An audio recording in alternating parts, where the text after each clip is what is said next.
Good afternoon. It is the 10th of May, 2023. Bible study starts in about 5 minutes. If you are watching at some later date, feel free to skip ahead because I have nothing important to talk about until that point. I have been wrestling with this tripod setup that I'm filming with for the last 5 minutes or so. I'm not satisfied, but it is what it is at this point. It's actually probably a good thing that the lighting is somewhat weird. You probably can't see it very well because whenever I turn this way, my left eye goes completely black, but back in the corner, my eye is all bloodshot. I don't know what happened. So, yeah. Other than that, oh, my computer's unplugged. I'm going to need that. Or it will die. There we go. This, what was it, yesterday? Yeah, yesterday. I was out, and my wife just texted me, hey, can't remember the name of the goat. One of the goats had twins. So I'm up to 30 goats now, which is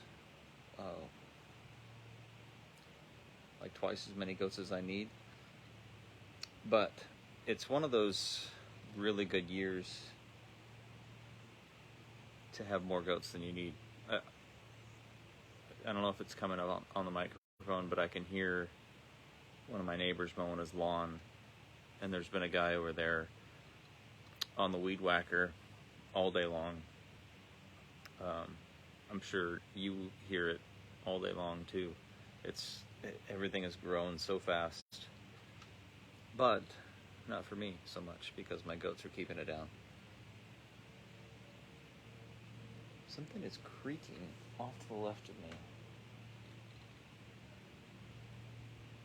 Is that my door? It's on my chair. Probably the sound of grass growing. So anyway, if you hear the goats yelling, that's why. Well, that's one of the possible reasons why. Because there's little babies running around. Actually, they're all safely enclosed in a enclosed area, so they don't get picked up by hawks. They're small enough for that, which would make an exciting day, but would make my kids sad. Me too, kind of. I guess if you have 30 goats, you can kind of afford to lose one without making it too sad for the, excitement of watching one get carried away by a hawk. I feel like that'd probably be worth it. Obviously, I don't have a whole lot to talk about in the next 2 minutes. We're going to get started. I was really blessed Sunday to get to share Big Church. It's always kind of mind-blowing, one of those how did I get here sort of situations, but also just I love to be able to teach Simple Truth Church. The group, like not just teaching, but teaching Simple Truth Church is just a huge blessing to me, and the people that are it's just family, So that was a blessing. I'm really grateful for that, especially for those of you who were there or who are watching online. And I am trying to decide where to go once we finish the book of Luke, and I'm not going to tell you what I'm thinking about doing, because if I change my mind, then somebody's going to be disappointed. But I've got an idea.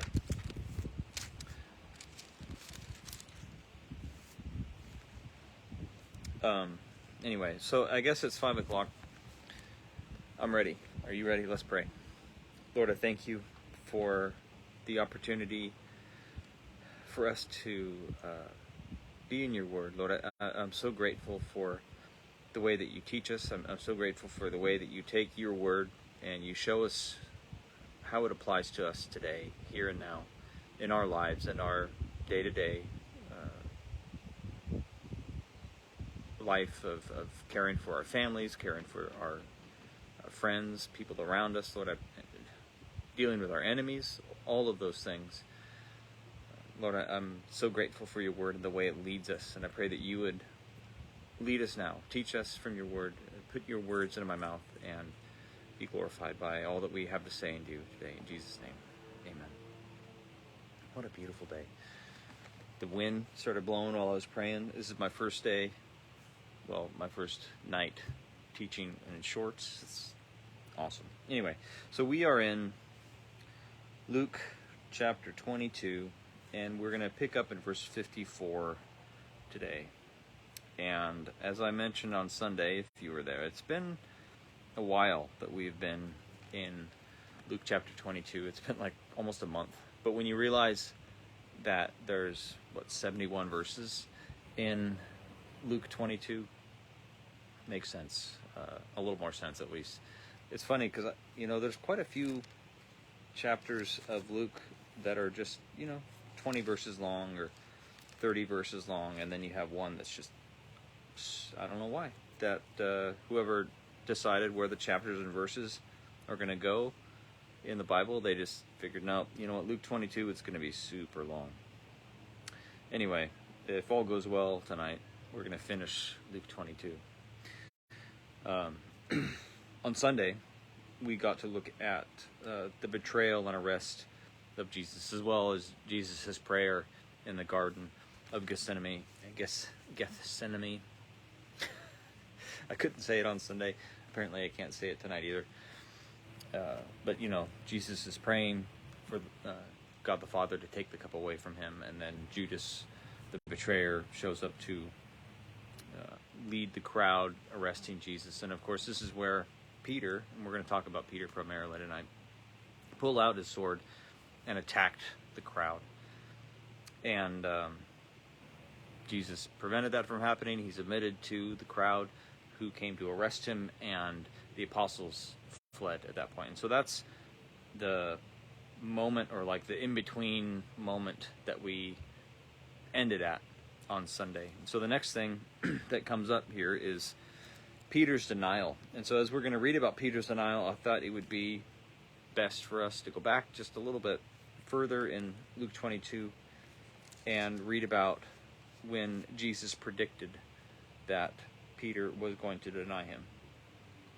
So that is in Luke 22, verse 31. It says, "Simon, Simon, behold, Satan demanded to have you, that he might sift you like wheat.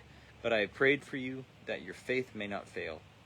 And when you have turned again, strengthen your brothers." Peter said to him, "Lord, I am ready to go with you, both to prison and to death."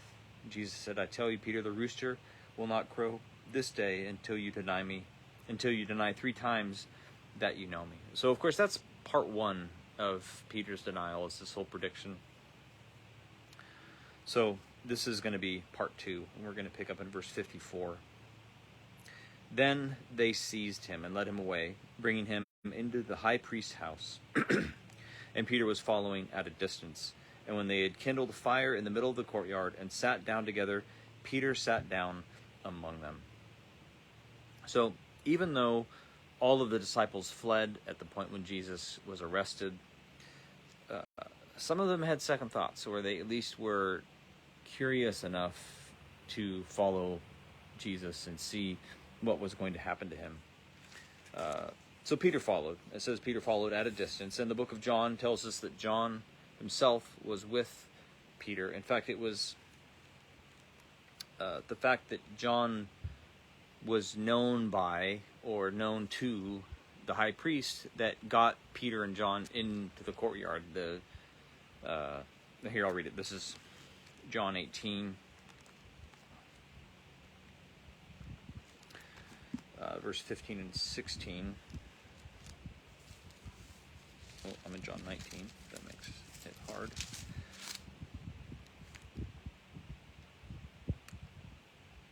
Verse 15, Simon Peter followed Jesus, and so did another disciple. That would be John.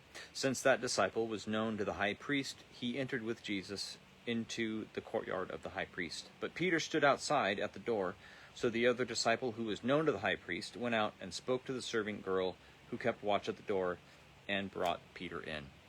So that's where Peter and John are as they follow Jesus, and they are watching what's happening next. Now, as to why Jesus was taken to the high priest's house, that's kind of another question. And the answer basically is that the people who arrested Jesus and condemned him did it for political reasons. They didn't do it sort of political, selfish reasons. They didn't do it out of a sense of moral obligation or because that was legally the right thing to do. They were not concerned what was legal or what was right. They weren't worried about upholding the law. They were worried about upholding their own power. And we're going to talk about that in a little bit after the denial of Peter. So they brought Jesus to the high priest's house because they all recognized that they had some time before they were going to take Jesus to his trial before the Jewish council. And so they bring him to the high priest's house to soften him up. They don't have a case against him. They don't have anything with which they can condemn him, and so they figure, let's beat him for a while and see if he coughs anything up that we can use against him in the trial. They're really kind of hoping that Jesus gives them some kind of convenient justification that they can bring to the Romans and ask them to crucify Jesus with a sort of legitimate-ish case. And we've kind of seen this happening as the people have been coming to Jesus and questioning him, trying to get him to say something that would get him arrested, like, no, Jews shouldn't pay their taxes, which would be a big no-no in the Roman Empire for you to say that. So all of this is the party that Peter and John are crashing. And as they're there, it's nighttime. Some of the people in the courtyard have kindled a fire to pass the time, and that's where Peter and John joined them.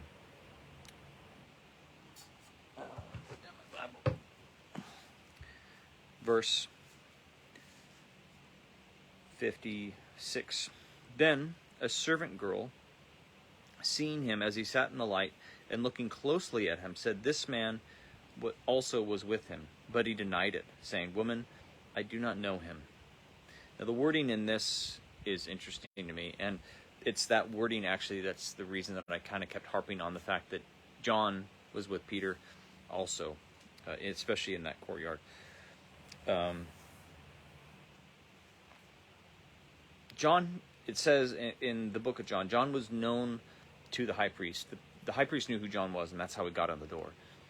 If anybody knew any of the disciples in those years where they were following him around, they knew that they were followers of Jesus. That wouldn't be a thing that you were surprised by when you suddenly learned, oh, you hang out with Jesus? Because that was their whole life. That was everything about them. That was the only thing maybe that you knew about them, is that they were followers of Jesus.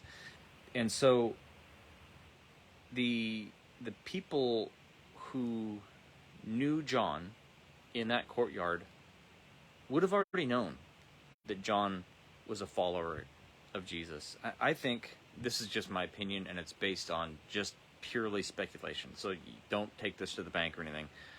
I think John was there openly. I think, Peter is denying that he knew Jesus, and John is just sort of going with it. Not, bragging that he's a follower of Jesus, but also just kind of keeping it on the down low. That maybe the servants didn't want to see somebody that they knew getting beat. They didn't want to give John up because they knew him, and so they just let him. If he keeps his mouth shut, we're not gonna sell him out. That's, like I said, just completely a guess. But when this servant girl gets a close look, and it says she was looking at Peter closely. She says, this man also was with him. You know, this guy was with Jesus the same way that our friend John was with Jesus. But Peter did not want to be openly identified with Jesus. In fact, I mean, he might have been sort of distancing himself from John here also. You know, the way that he didn't go in when John went in, but he waited outside. I don't know. It really feels like this whole encounter really took Peter off guard. You know, he wasn't expecting to have to answer this sort of thing. And so he just coughed up sort of the safest answer that he could think of. You know, if I admit that I did know Jesus or that I was with him, there's a chance, at least a pretty good chance, that I'm going to get in trouble. And so I'm going to go with the safe answer and say, you know, actually, I don't know him. And this right here, that almost innocent, and not innocent, but almost innocent exchange, where he's just playing it safe, that is the beginning of Peter's downfall. In Peter's mind, I don't think that he recognized that there was anything wrong with what he was doing. I mean, he probably could justify it to himself. Hey, I'm doing what I have to do in order to stay with Jesus. I've got to play it safe. Otherwise, they're going to kick me out, or I'm going to be arrested, and then I won't be able to, you know, break him out of jail or help to provide for his legal defense or anything else. And so he's playing it safe. He doesn't follow closely. He follows at a distance. He couldn't admit that he was Jesus' follower, or he might get thrown out. So he plays it safe. But playing it safe can often lead us into even greater danger than what we thought we were avoiding by, you know, playing it safe. Matthew chapter 7, verses 13 and 14 says, "Enter by the narrow gate, for the gate is wide and the way is easy that leads to destruction, and those who enter by it are many. For the gate is narrow and the way is hard that leads to life, and there are few who find it." Once he had taken that easier path, once he had taken the wider path, it was a lot easier for Peter to do it again and again. Verse 58. And a little while later, someone else saw him and said, "You also are one of them." But Peter said, "Man, I am not." And after an interval of about an hour, still another insisted, saying, "Certainly this man also was with him, for he too is a Galilean." But Peter said, "Man, I do not know what you are talking about." And immediately, while he was still speaking, the rooster crowed, and the Lord turned and looked at Peter. And Peter remembered the saying of the Lord, how he had said to him, "Before the rooster crows today, you will deny me 3 times." And he went out and wept bitterly. And in that moment, it's kind of haunting. It's when Jesus turns and he makes eye contact with Peter from across the courtyard. Peter is denying Jesus. In fact, some of the other Gospels say that he was taking oaths, swearing that he had never met Jesus. Jesus was in the process, as we're going to see in a minute, of getting punched and beat. And he looks and he makes eye contact with Jesus, or with Peter, and Peter recognizes, I failed. I failed the Lord. I failed myself, the things that I said about myself, the expectations I had about myself, everything. I failed. And it happened, all of this happened because Peter didn't think that it could. He thought that he was above this sort of failure. And remember how he responded to Jesus when Jesus warned him. This is up in verse 33. Peter said to him, "Lord, I am ready to go with you both to prison and to death." And some of the other Gospels make it even more emphatic in the book of Mark, chapter 14, verse 29. Peter said to him, "Even though they all fall away, I will not." So he's pointing to the other apostles saying, "Hey, Jesus, maybe all of these guys, they might fail you, but I will never fall." To Peter, the idea that he might betray Jesus and possibly fall away was just impossible. He could not hold that idea in his mind. It was unthinkable. He loved Jesus too much. He felt that he would fight to the death in order to defend Jesus. And so when Jesus gave him this warning of the trouble and the temptation that he was about to face, Peter didn't heed the warning.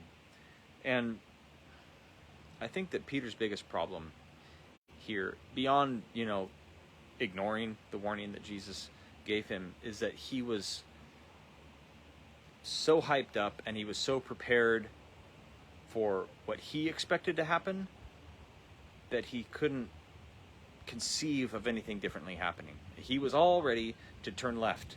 We're going to get to the end of this road, Jesus, and we're all going to turn left. I know what's going to happen.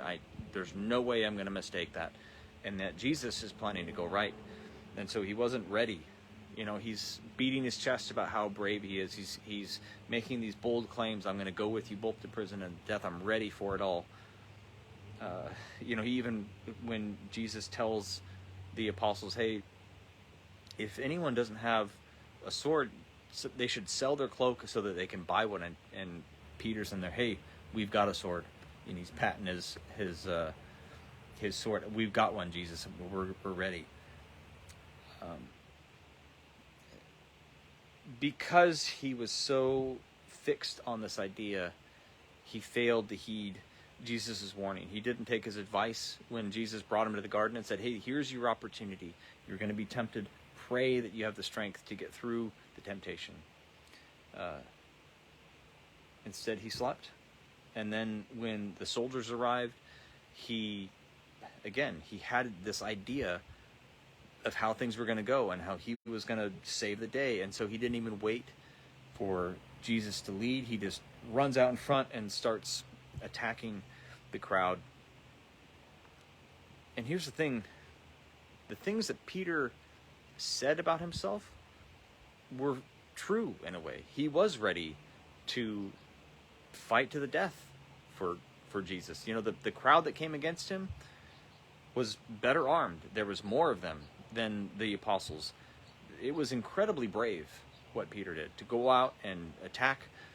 It was wrong, but it was not cowardly. He was brave about that. And Peter was ready to fight until he died or got knocked out and went to prison. But Jesus surrendered without a fight. Jesus submitted to God's will.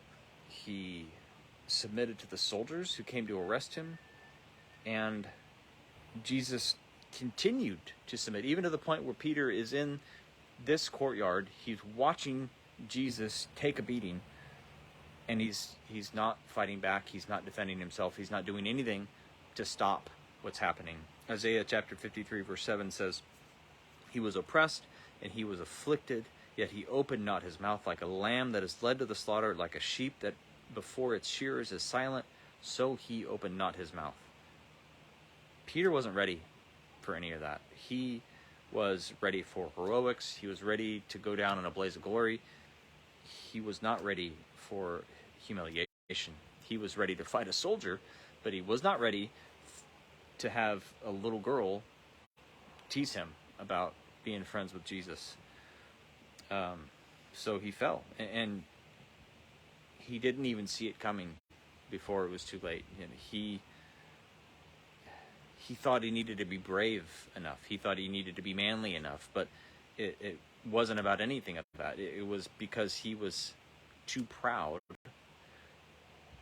to listen to the possibility that he could fall. We have a pretty obvious sort of compare and contrast set up in Luke 22 between Judas and Peter. Judas betrayed Jesus. Peter denied him. Judas went out and hung himself. Peter waited to see what was going to happen after his denial. I've said this before. I don't know if I've said it in the Luke study that we've been doing, but I'm a firm believer that the biggest difference between Judas and Peter is not the sin they committed, as if one was bigger or worse than the other, but their response to sin. Judas gave up. He determined for himself that there was no way for him to repent. There was no way that he could return to Jesus. There was no going back. He realized, Jesus is about to be put to death, and I can't. That's my fault.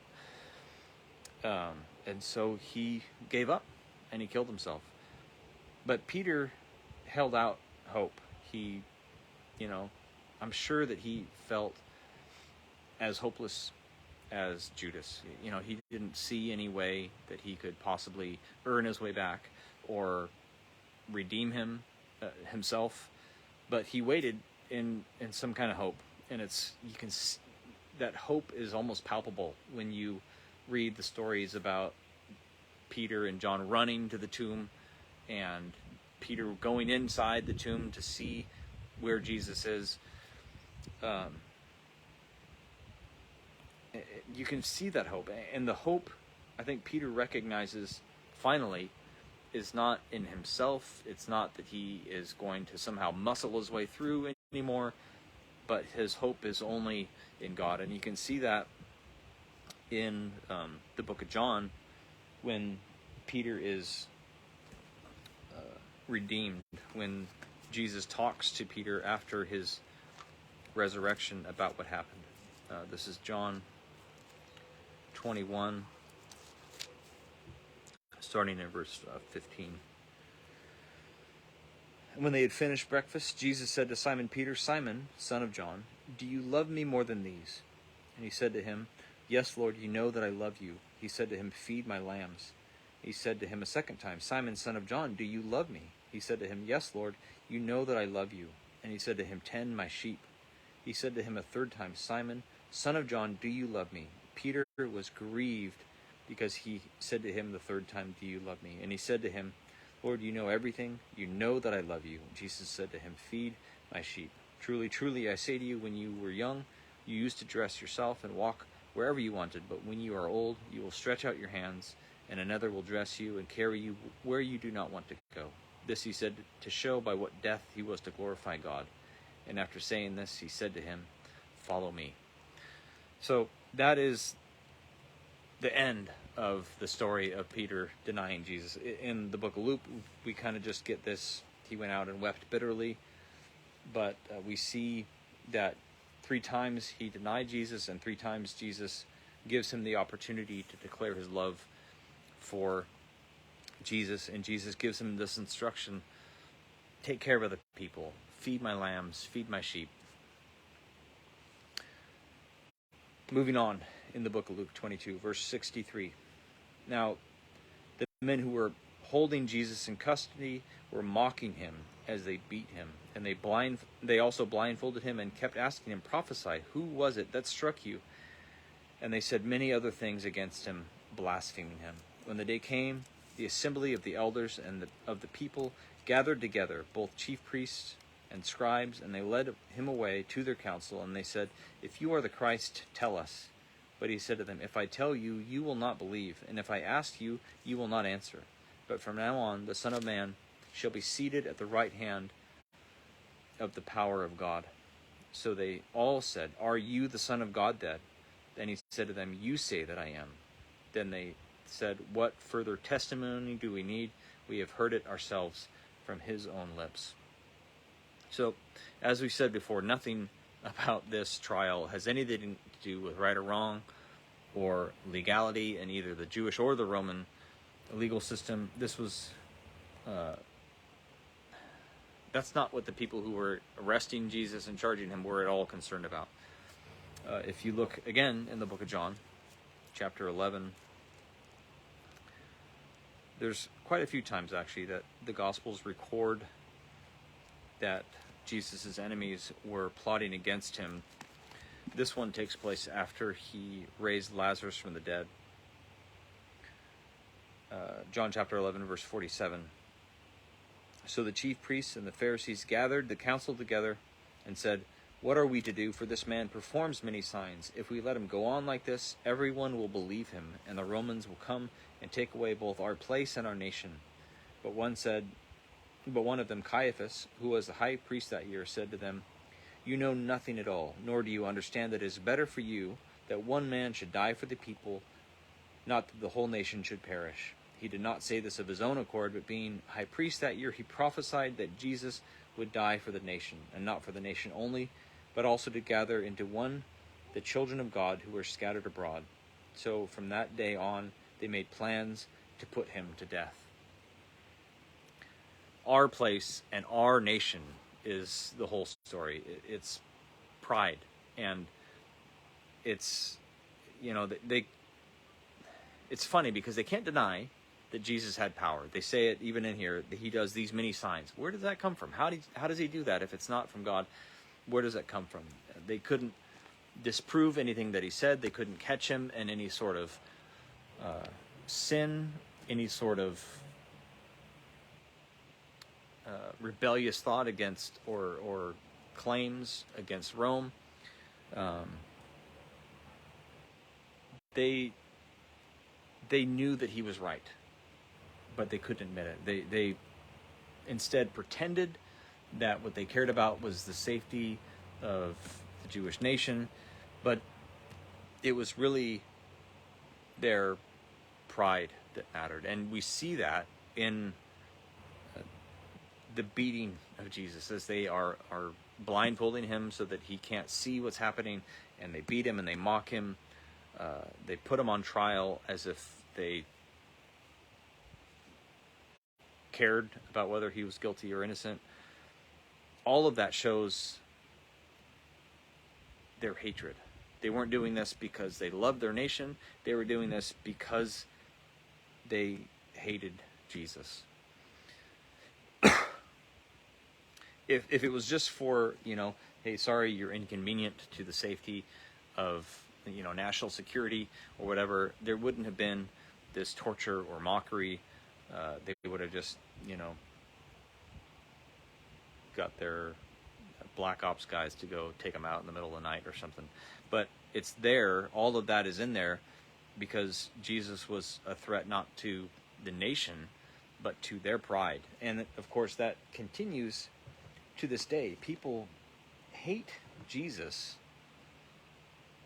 as if he was, out to harm us or out to do evil to humanity. It's pride. Pride was the downfall of Satan. Pride is the motivation of the people who put Jesus to death, and pride is the foundation of why people reject God, because he's a threat to their own sovereignty over their own lives. I can't make calls for myself if there's a king who has a greater authority over me. And we love to point that out, right? We love to point out, hey, non-believers have this problem with pride. They can't stand the idea of Jesus being on the throne of their hearts, and so they fight against him, and it's just pride. The pride is their problem. But stop for a minute and remember, pride was also the reason for the downfall of Peter. And I think pride is at the heart of most of the times when we fail the Lord, because we don't want to allow him to be our leader. We don't want to allow him to direct our lives, or we don't listen to the word because we have it all figured out for ourselves. And so we like to point the finger at other people without hearing the warnings that the Lord gives to us about our own pride. Luke chapter 6, verse 41 and 42 says, "Why do you see the speck that is in your brother's eye, but do not notice the log that is in your own eye? How can you say to your brother, 'Brother, let me take out the speck that is in your eye,' when you yourself do not see that the log that is in your own eye? You hypocrite, first take the log out of your own eye, and then you will see clearly to take the speck that is in your brother's eye." And I woke up thinking about this and the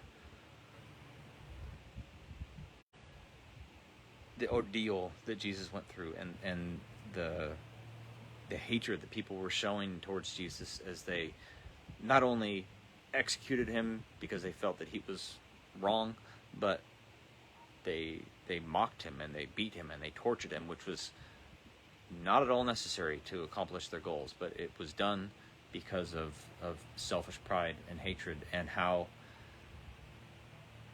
that behavior condemns us all. That behavior is at the heart of all of our motivations, and how we need to be the ones to repent of that pride and that selfishness, that self-centeredness. That's my heart that's displayed when those guys are beating Jesus. I'd be the same way of rejecting God's sovereignty over me, rejecting the greater authority that he has, because I want to be the one in charge. Thank God that he called me. Thank God he softened my heart. So that is the end of Luke 22. Next week we're going to be in Luke 23, God willing. So let's pray. Lord, I thank you that you saw the wickedness of our hearts. You saw the trouble that we made for ourselves and the trouble that we make for each other. You saw the trouble that we're in, how our sin, our pride, our behavior condemns us to death. And you saw all of that, and yet you loved us anyway. You saw all of that, and you decided to humble yourself, to submit to your own execution on our behalf. Lord, I'm so grateful that you redeemed us, that you bought us back from the sin that we were sold under. And so, Lord, I pray that you would constantly be at work in softening our hearts, that you would help us to embrace humility, embrace your leadership, and that we would, by your sanctification, become more and more like you, that we would follow your example of humility and sacrifice and love for the people around us. In Jesus' name I pray. Amen. All right, everybody. Thank you very much for joining me. Go out and enjoy some weather. You've got hours before the sun goes down. So God bless you guys. Have a great week.